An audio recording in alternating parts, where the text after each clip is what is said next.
ছাত্ৰ ছাত্ৰীসকল আমি এতিয়া দশম শ্ৰেণীৰ ছন্দ অধ্যায়টো পঢ়িবলৈ আগবাঢ়িছোঁ। এই ছন্দৰ বিষয়ে খৰচি মাৰি জানিব লাগিব। এতিয়া ছন্দ কাক কয়? মই এটা উদাহৰণেৰে আৰম্ভ কৰিছোঁ। কবিয়ে নিজৰ গাঁওখনৰ কথা বৰ্ণনা কৰিবলৈ গৈ লিখিছিল, শুৱনি আমাৰ গাঁওখনি অতি শুৱনি গছেৰে ভৰা, ডাল ভৰি ভৰি ফল ফুল লাগে কত পাওঁ তল ভৰা। ইয়াত শুৱনি আমাৰ গাঁওখনি অতি শুৱনি গছেৰে ভৰা এইটো প্ৰথম শাৰীৰ শেষৰ ধ্বনি, আৰু ডাল ভৰি ভৰি ফল ফুল লাগে কত পাওঁ তল সৰা। সেই ভৰা আৰু সৰা এই শেষৰ ধ্বনি দুটা মিলি গৈছে, গতিকে শুনিবলৈ শুৱলা হৈছে। আৰু এই কথাষাৰ কবিয়ে আকৰ্ষণীয় আৰু লয়যুক্ত কৰি সজাই তুলিছে। এইদৰে ভাষাক শুনিবলৈ শুৱলা, আকৰ্ষণীয় আৰু লয়যুক্ত কৰি সজোৱা পদ্ধতিটোকে কোৱা হয় ছন্দ। ছাত্ৰ ছাত্ৰীসকল, আমি ছন্দৰ বিষয়ে পঢ়িবলৈ যাওঁতে প্ৰথমে আমি তিনিটা কথা জানি ল'ব লাগিব। সেইকেইটা হ'ল মাত্ৰা, পৰ্ব আৰু চৰণ। এই যে কবিৰ কবিতাটো শুৱনি আমাৰ গাঁওখনি অতি শুৱনি গছেৰে ভৰা, ইয়াত শুৱনি আমাৰ বুলি অকণমান ৰ'লোঁ, গাঁওখনি অতি বুলি অকণমান ৰৈছোঁ, আৰু শুৱনি গছেৰে ভৰা বুলি অলপ বেছি সময় ৰৈছোঁ। এই যে আমি খন্তেক জটি পেলাওঁ, এই অংশটোক কোৱা হয় এটা পৰ্ব। এইটো একোটা পৰ্ব, আৰু এই একেলগে এই গোটেই তিনিটা পৰ্ব গোট খাই এইটোক কোৱা হয় চৰণ। আৰু মাত্ৰা কাক কয়? আমি প্ৰতিটো পৰ্বতে কেইটা আখৰ উচ্চাৰণ কৰিছোঁ, শুৱনি আমাৰ, ইয়াৰ প্ৰতিটো আখৰকে এটা মাত্ৰা বুলি কবিতাত ধৰা হয়। এইদৰে আমি ছন্দৰ বিষয়ে পঢ়িবলৈ যাওঁতে অসমীয়া ছন্দত আমি দুটা প্ৰকাৰ পাওঁ।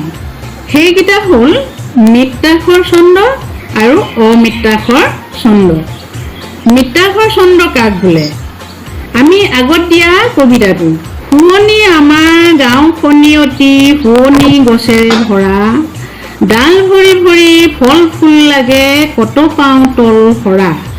ইয়াত এই ভৰা আৰু সৰা এই প্ৰথম চৰণ বা শাৰীৰ শেষৰ ধ্বনিটোৰ লগত দ্বিতীয় শাৰীৰ শেষৰ ধ্বনিটো মিলি গৈছে।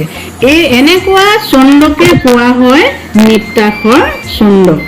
তেতিয়াহ'লে আমি মৃত্যাক্ষৰ ছন্দ কাক বুলিলে লিখিব লাগিব? যিবিলাক ছন্দযুক্ত বাক্যৰ প্ৰথম শাৰীৰ শেষৰ ধ্বনিৰ লগত দ্বিতীয় শাৰীৰ শেষৰ ধ্বনিৰ মিল থাকে, তেনে ছন্দকে কোৱা হয় মৃত্যাক্ষৰ ছন্দ।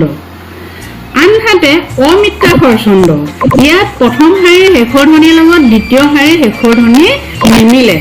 উদাহৰণ এটা লোৱা, মোৰ প্ৰাণৰ প্ৰাণৰ, মোৰ গানৰ গানৰ মোৰ দেশ, মোৰ প্ৰতিটো কামে মোৰ প্ৰতিটো চিন্তাই এই দেশৰ বুকুত ৰচে হয় সোণোৱালী ভৱিষ্যতৰ সপোন। এই প্ৰথম শাৰীৰ শেষৰ ধ্বনি দেশ, দ্বিতীয় শাৰীৰ শেষৰ ধ্বনি সপোন, ইয়াত কোনো মিলা নাই, ধ্বনি বা উচ্চাৰণ মিলা নাই, তথাপিও ই লয়যুক্ত আৰু আকৰ্ষণীয় কৰি গঢ়ি তোলা হৈছে, ইয়াতো ছন্দ আছে। এনেকুৱা ছন্দকে কোৱা হয় অমৃত্যাক্ষৰ ছন্দ। এতিয়া আমি ছন্দ সজ্জালৈ যাব লাগিব। অসমীয়া সাহিত্যত ছন্দ কেইটামান সজ্জাত ভাগ কৰিছে। সেইকেইটা প্ৰথম সজ্জাটো হ'ল পয়াৰ, ইয়াত পদ বুলিও কোৱা হয়, পদ বা পয়াৰ। এনেকুৱা ছন্দত এটা চৰণত থাকে 14টা আখৰ আৰু দুটা পৰ্ব। জিলিকা পাখিৰে হাঁহে এইটো এটা পৰ্ব, ইয়াত আছে 8টা আখৰ। ৰবিৰ কিৰণ ইয়াত আছে 6টা আখৰ। এনেকুৱা দুটা চৰণেৰে এই ছন্দ গঠন হয়। 8 যোগ 6 সমান 14, 8 যোগ 6 14, 14 14 8টা আখৰ বা ধ্বনি থকা যিবিলাক ছন্দ তাকে কোৱা হয় পদ বা পয়াৰ ছন্দ। তাৰপিছতে আহিলে দুলৰি ছন্দ। দুলৰি ছন্দত তিনিটা পৰ্ব থাকে। উদাহৰণলৈ চোৱা, পাছে ত্ৰিনয়ন দিব্য উপগণ দেখিল অন্ত বিদ্যমান, এইটো গোটেইটো এটা চৰণ, ইয়াত আছে তিনিটা পৰ্ব। আৰু প্ৰতি পৰ্বত প্ৰথম পৰ্বত 6টা, দ্বিতীয় পৰ্বত 6টা আৰু তৃতীয় পৰ্বত 8টা আখৰ বা মাত্ৰা আছে। এইদৰে দুটা চৰণেৰে এই ছন্দৰ এটা স্তৱ গঠন হয়। দুলৰী ছন্দ কাক বুলিলে আমি কি বুলি ক'ব লাগিব? যি ছন্দ 6+6+8 মাত্ৰা থকা 8টা 6+6+8 মাত্ৰা 3টা পৰ্ব থকা দুটা চৰণেৰে গঠন হয়, সেই ছন্দকে কোৱা হয় দুলৰী ছন্দ।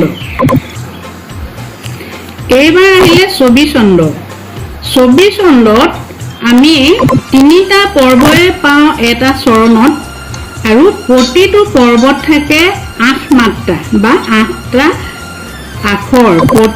প্ৰথম পৰ্ব আৰু দ্বিতীয় পৰ্বত থাকে 8টাকৈ আখৰ বা মাত্ৰা আৰু তৃতীয় পৰ্বত থাকে 10টা আখৰ বা মাত্ৰা। এনেকুৱা দুটা চৰণ গোট খাই ছবি ছন্দৰ এটা স্তৱ গঠন হয়। উদাহৰণলৈ যোৱা, তুমি চিত্ৰ বৃত্তি মূৰ, ইয়াত 8টা মাত্ৰা আছে। পৰ্বতক নাৰায়ণ, তুমি নাথ মই নাথ অন্ত, চৰণ চত্ৰৰ ছায়া, দিয়া দূৰ কৰা মায়া, কৰা দয়া প্ৰভু ভগৱন্ত। এইটো হ'ল ছবি ছন্দৰ উদাহৰণ। গতিকে আমি ছবি ছন্দ কি বুলি ক'ব লাগিব? যি ছন্দত 8+8+10 মাত্ৰাৰ 3টা পৰ্ব থকা দুটা চৰণ থাকে, সেই ছন্দকে কোৱা হয় ছবি ছন্দ। তাৰপিছত আহিলে লেছাৰী ছন্দ। লেছাৰী ছন্দটোতো 3টা পৰ্ব থাকে, কিন্তু ইয়াতকৈ অলপ দীঘল দীঘল পৰ্বকেইটা।